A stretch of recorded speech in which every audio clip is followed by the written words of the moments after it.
Ginoo, manaa kaninyo. Pagbasa gikan sa Santos nga Ebanghelyo sumala ni Marcos. Himayaon ikaw, O Gikan sa sinagoga miadto sila sa pinuy-anan ni Simon ug ni Andres ug kuyog nila si Santiago ug si Juan. Nining higayuna ang ugangang babayi ni Simon gihilantan ug naghigda. Sa pag-abot gayod ni Hesus didto, gisuginlan siya mahitungod sa masakiton. Giduol ni Hesus ang masakiton, gikuptan ang kamot o gipabangon. Diha-diha, gihiwasan sa hilanat ang masakiton o unya misilbi siya kanila. Sa pagsalop na sa adlaw, gidala sa mga tao ngadto kang Hesus ang tanang masakiton o ang mga giyawaan. Ang tanang tao sa lungsod didto magpundok sa atubangan sa balay. Unya, giayo ni Hesus ang daghang mga tao nga nagantos sa nagkalain-laing mga sakit ug iyang gipagula ang daghang mga yawa gikan sa mga giyawaan. Wala niya tuguti ang mga yawa sa pagsulti kay nakailaman sila kaniya. Kaadlawon pagani, mibango na si Hesus ug milakaw. Migawas siya sa lungsod ug miadto sa usa ka dapit nga awaaw ug nagampo didto. Apan si Simon ug ang iyang mga higala nangita kaniya ug sa dihang nakit-an nila siya miingon sila, ang tanan nangita kanimo. Apan mitubag si Hesus, mangadto kita sa kasikbit nga mga balangay, kinahanglan walihan ko usab sila, kay mao kini ang tuyo sa akong pag-anhi. Busa, misuroy si Hesus sa tibuok Galilea, nagwali sulod sa mga sinagoga, o gipagula niya ang mga yawa gikan sa mga giyawaan. Ang Ebanghelyo sa Ginoo. Daygon ikaw, O Kristo.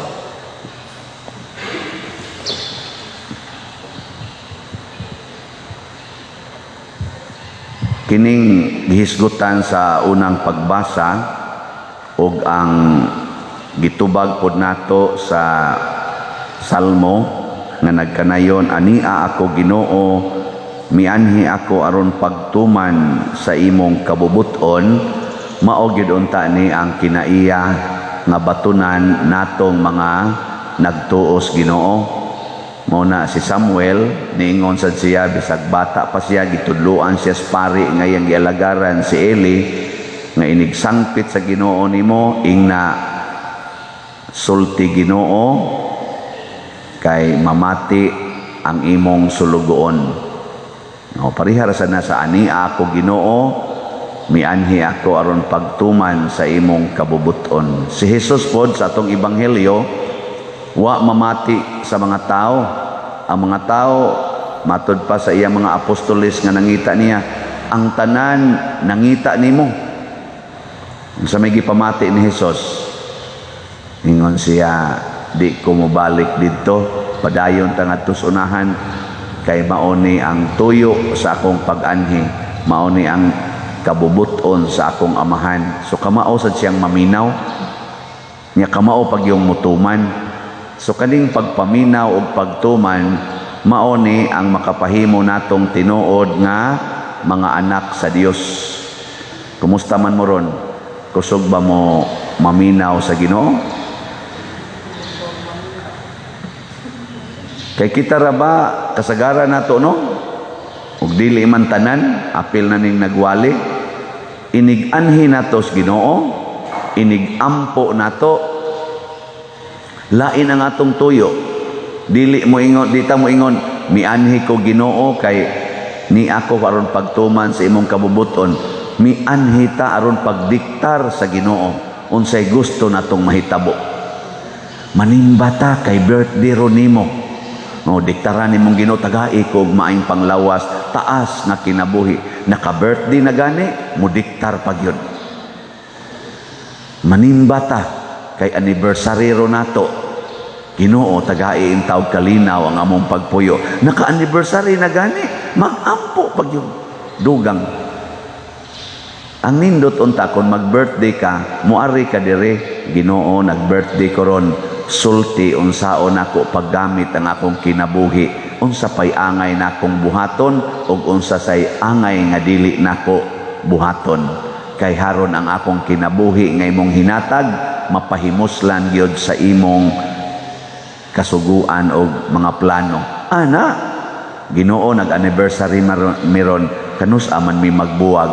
Ana, sultihi mi kanus anako biyaan ning panuway kong bana. Ana, adi igna Ginoo unsa may imong gustong mahitabo karon nga nag-anniversary man mi, unsa may imong gusto nga amo pang buhaton sa among kaminyoon. Ana, nindot ana nya mo na rin inyong gibuhat. Wa mo ron magsigig diktar sa Ginoo. Mga buangon kay tastanan. Nya ang Ginoo siging paminaw nato, siging paminaw nato. Nya dili ba yan na siya magsige ra sag paminaw, nabi sa na siya isulti. Unya kung dili nato madawat ang atong gihangyo, magsige tagmahay sa Ginoo. Ginoo, wa ka maminaw nako, wa ka maminaw nako. Ang Ginoo ika mo'y wa maminaw nako. Nata ko'y gisulti nimong importante kaayo nga ayaw pag-take sa board exam kay mahagbong ka. Yang anong ni-take mangyog ka? Di karon ako imong mahayan. Di ba? Ang uban magmahayan.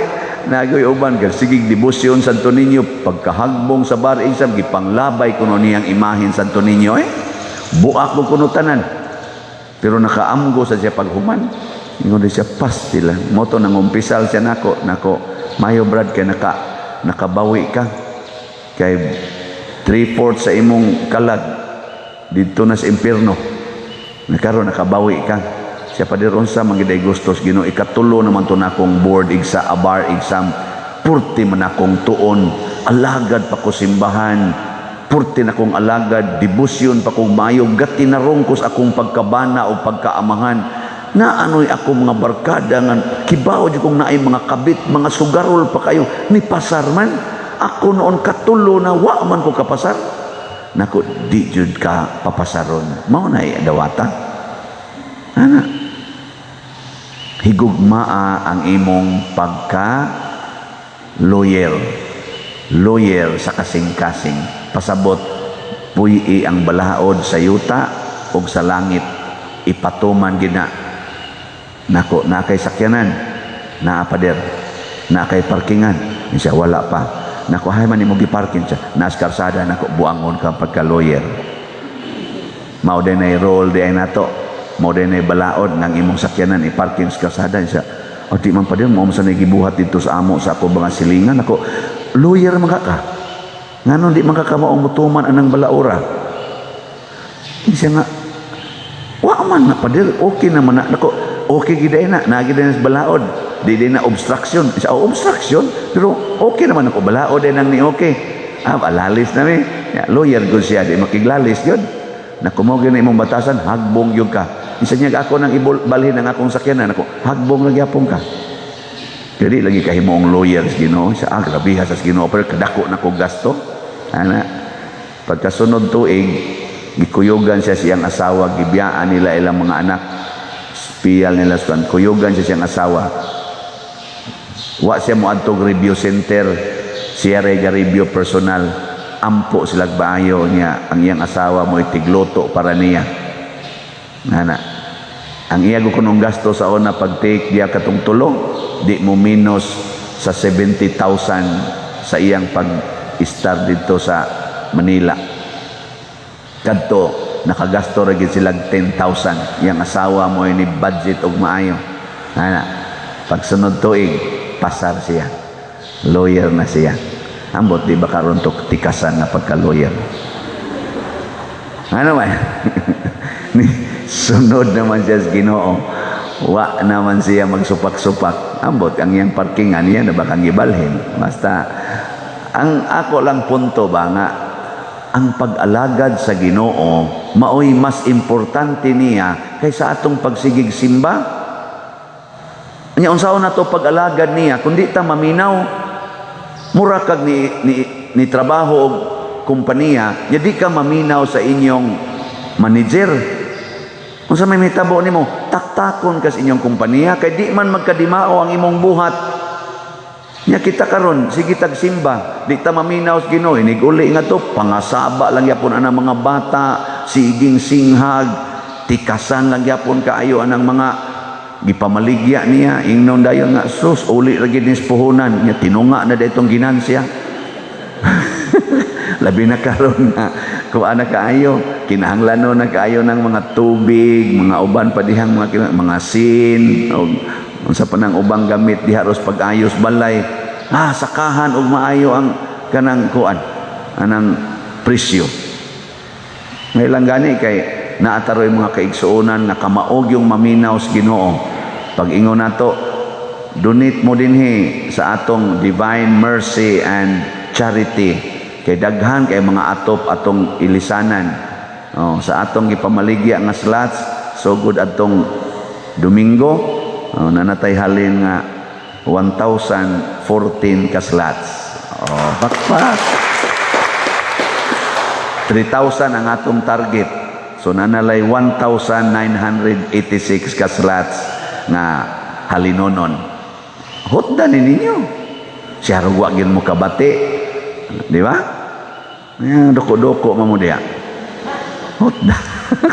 Hotdan ni. Pero nga tong Paras Project, amo nang nakwintada tanan, katong DOPS SBF ang atong nahatag nga Christmas gift para ni Jesus, Mary o ni San Vicente Ferrer, ning abot lang og 6,648 ka slots. Ato lang yapong pakpakan ang Ginoo, no? Nagtarget man gud unta ta ato og 60,000 ka slots atong mahatag na Christmas gift. Naapatay balanse nga palitonon nga 53,352 para ni sa atong mga proyekto dinhi. Ato lang sa ning ihonong sa temporarily unahon taning mga sin. Ay sige ta dinig tukod ang pari may naman pagkahibotang nya ambot lang na ako mga sakristan, bahala nila sa buhay nila, di mag-isla manunga pag-serve karon na bahala nila nga wagtang ng atop pila di mo serve. Siguro alang pare. Karon ang ato mga kaigsuonan na tagaan, di nato mahurot ang tanan na dito gapusot-pusot pa tong mga request, pero nga ko sang kahibud nga naa may ni request og sorry pero magduda ko ba sila kay mo request og 40 ka pligong sin usa ka tawo porti dako ang balaya sa to pa kung dako kag balay ay no, di sa noon sa tanang higayon, no? Pero dako kag balay, pasabutan na, maka-afford ka. Ang ako kong gi-expect nga, maximum 10 ra kapligong sin, kay ang atong tabangan, kadto mang labing nagkinahanglan. Ya, ang kaning nagkinahanglan, yung kaning mga pobre, kag mayroon nagbalay. Di ba? Unya, ang sin, pag yung requestion, tag 10, tag 12, ang gitason, nato pa dako-dako, gina siya. Ang kanang mga gagmayng balay, size, utso, maura man gunagon. Inig-ilis gud ana nila, inig-anas kamot, mahadap po guna sa sin ang ilang kamot ana. Nga inigdupa sa dana nila, maigo sa nga riskilid kay mao man ay balay na mos una. No, ako mag-ilis ko sa una, magtanaw-tanaw ko sa bayan ug di ba mahapak ang kamot kay usay mga samad guni dinhi kay inig stretch nimo ba, madapog kay gamay lagi ang balay. Ana. Pag-abot ko na ako sa seminaryo, magitagsa na mig kwarto ba dito sa UST, dito man ko eskwela UST, dili sa Cebu dorm raman nga nang tapad lag bed ba. Sus pag-abot ako tutag sa mamig room, niya ang room kay medyo dako-dako man. Mura naman ang kuglainan mo higda. Nakuha kalayo sa bungbong, kalayo sa bungbong. Naanan man ko itong inigligid ni mo, bungbong na, igligid sa mo bungbong na sa dana ba. Mura ka gisukdan, magbuwang lang og jutes lumot.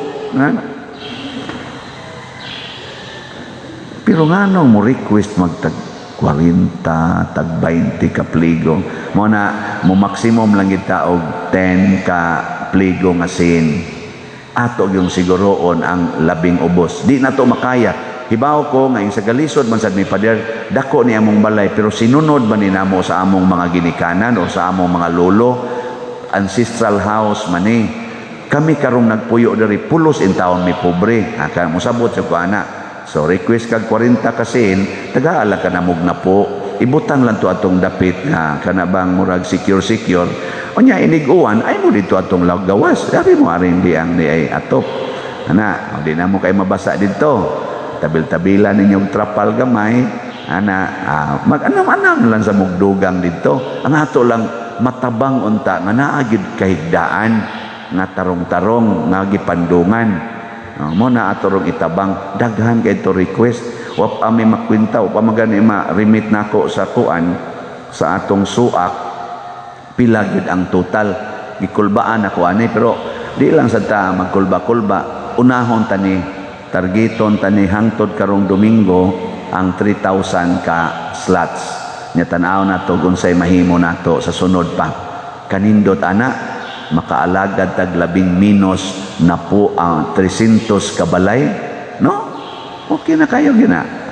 Nang salamat kayo nya kaning atong DOPS SBFMM nga once and for all projects ato na ni siyang paningkamutan. Inighuman nagkahusay aning ato rong uban nga mga special slots. Napatay gasunod nga another special slot nga ato lang yang i-announce ini ka Domingo, no? Nindot sa nga slot kay nakaagi naman tani. Muna ako lang ning gihisgutan kay kani manggong pagpaminaw sa Ginoo makahatag og kalipay sa katilingban ug sa kaugalingon nimo. Si Samuel nahimong buutan o banggiitan nga propeta. Siya mo'y nagdihog ni David.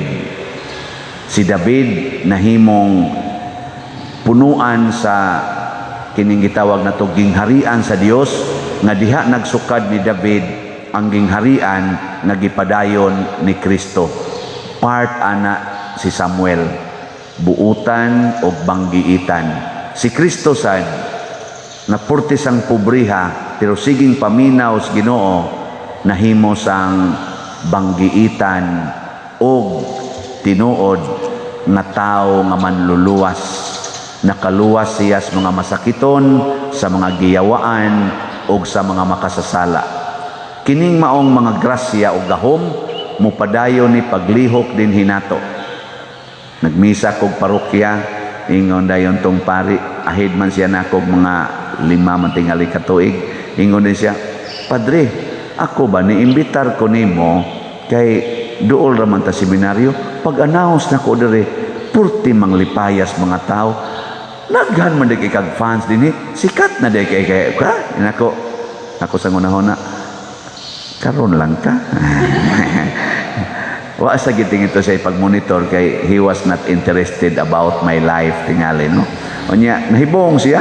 Itong pag-abot nako dito atong iyang parokya, mga tao pertig yung daghana dito na nimba. Unya paghuban siging pinikturay, dugay kay silang huwat dito nako sa kaon. Kay dugay kay nahumang pinikturay sa grabiha dinhi mo pader. Nya unsa may akong gipasanginlan ani? Nakuha gyud koy gibuhat. Wa gyud koy pangandoy nga maingon ani. Ang ako ra gyung pangandoy makaalagad ko. Mao ra gyud na og mapobre unta ko. Mao ra gyud ako. Mapobre unta ko aron ang mga tawo nga akong gialagaran maarang-arang. Ana. Pura mamugdi mo to sa akong isulti. Lagi, mao na akong effort karon. Muhasol baya nako ang kaning panghunahuna nga pagpahayahay sad padiroy. Pero naningkamot yung kong mapobre. Kay lisod kayo pagpaningkamot nga mapobre kung tagaan kag mga millions amount of money. No? Lisod ay. Effort na ginanako nga ihatag ko nagbalik ngadto sa mga taong nanginahanglan labi na sa atong simbahan. Ngunang nahimos ang ingon ani tingali. Kay lagi basta magsunod kas Ginoo, way nagsunod sa Ginoong dili mahimong banggiitan. Bisag ka mo diha, Tistingig sunod ang Ginoo. Tanan yung gisultis Ginoo. Labi na ginang pagpaningkamot nga mahimo kang kabos. Bulahan kamong mga kabos. Kana, paningkamutan na, musikat yun ka. Sugdig silhig ang tugkaran sa inyong silingan. Sige, kain kabos mo na. Alagad mo na. Di ba? Ninduta ang ilang kanal. Ninduta ang ilang agianan sa ibong paningkamot. Ana, niya kung wa na kay kwarta, ibaligya ang imong yuta nga gamay, niya igasto para sa ilang balay, sa imong silingan. Kay dali kamot lay kang mahimong kabos. Niya tan-aw nimo wa na sila pagkaon didto. Ala, ang imong jutay pagkaon i-share ngadto hangtod ikaw luspad na kay kakewa kay kaon. Nya ngano man kay imong gihalad ngadto sa imong kaigsuonan sama sa gibuhat ni San Roque, sama sa gibuhat ni Bishop Chupilo Kamumot. Di ka kamusikat, ana. Sama sa gibuhat ni Mother Teresa na ang iyang $2 na kwarta gigamit pag-serve sa tao nga naghigda kilid sa karsada nga giud ang lawas. $2 iyang kwarta. Ni-serve pag yun siya. Di ka kamusikat, ana. Ug sama ni Kristo nga wa gyud kwarta ang iyang dugo mo iyang gihalad hangtod na hubas ug namatay siya sa cross. Di ka kamusikat, ana. Uy, tubag. Purti ni mong sikata apan ang mga yawa mahadlok nimo. Muna akong giingon diya sa ko'y giwalihan unsa mamoron sulugoon mo siyawa o manugo siyawa tutok sana na kung di gani mo kasugo og yawa kamo gyud mahimong sulugoon sa yawa. Si Kristo ang yawa sugoon pahawa diha. Guwa niya ng tawhana. Mutuo ang yawa niya. Magkurog pagyod, magsyagit pagyod.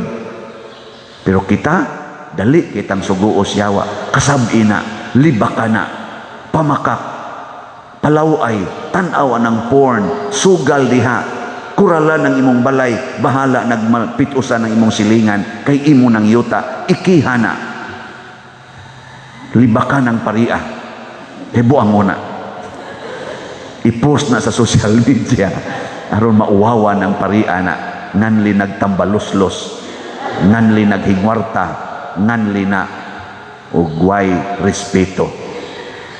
Dali kita musunod, ana. Pero di ta kasugo sa yawa. Yawa sa kaulag gawas kanako para di nako kapangabit. Yawa sa kahakog gawas nako aron di nako ni kontrahon ang akong igsuon tungod lang aning utang. Di ba? Yawa sa garbo gawas nako aron maminaw nako sa pari kay wa jud koy dunit-dunit. Gina nindog na ta. Pag-ampo sa katawhan.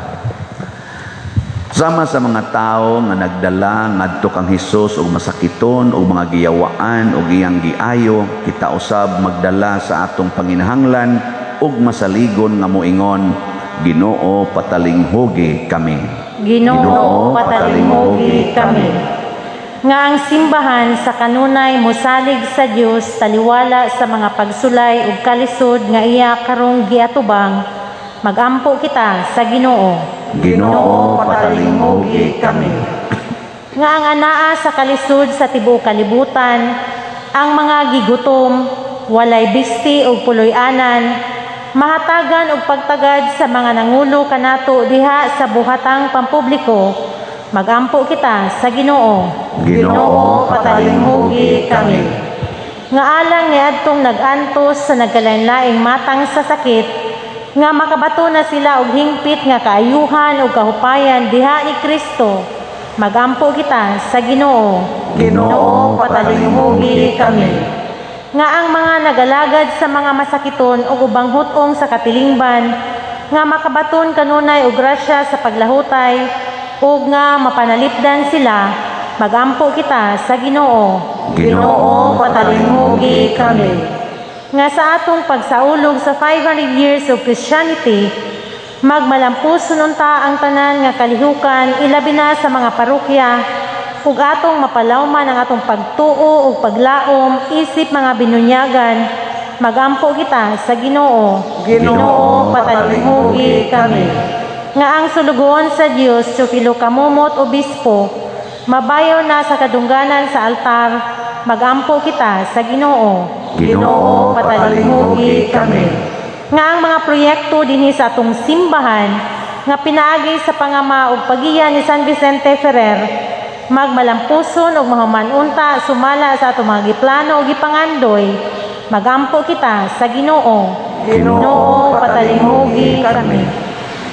Nga ang tanang mga benefactors ug donors sa atong simbahan nga mihatag og pinansyal ug lain-laing hinabang ug sa mga nagtrabaho dinhi sa atong mga proyekto nga hatagan unta sila sa Ginoo ug daghan pang magrasya sa ilang kinabuhi. Malikay sila sa mga kadautan ug mulampos unta ang tanan nilang mga paningkamot. Magampo kita sa Ginoo. Ginoo, patalinghugi kami. Nga ang atong mga paryente ug mga higala nga mihalina makaangkon sa kalinaw nga walay katapusan dito sa langit. Magampo kita sa Ginoo. Ginoo, patalinghugi kami. Ginoong Dios, dungga ang amo mga pag-ampo nga gituboy nga kanimo uban sa gugma ug pagtuo. Pinaagi ni Kristo nga among Ginoo. Amen.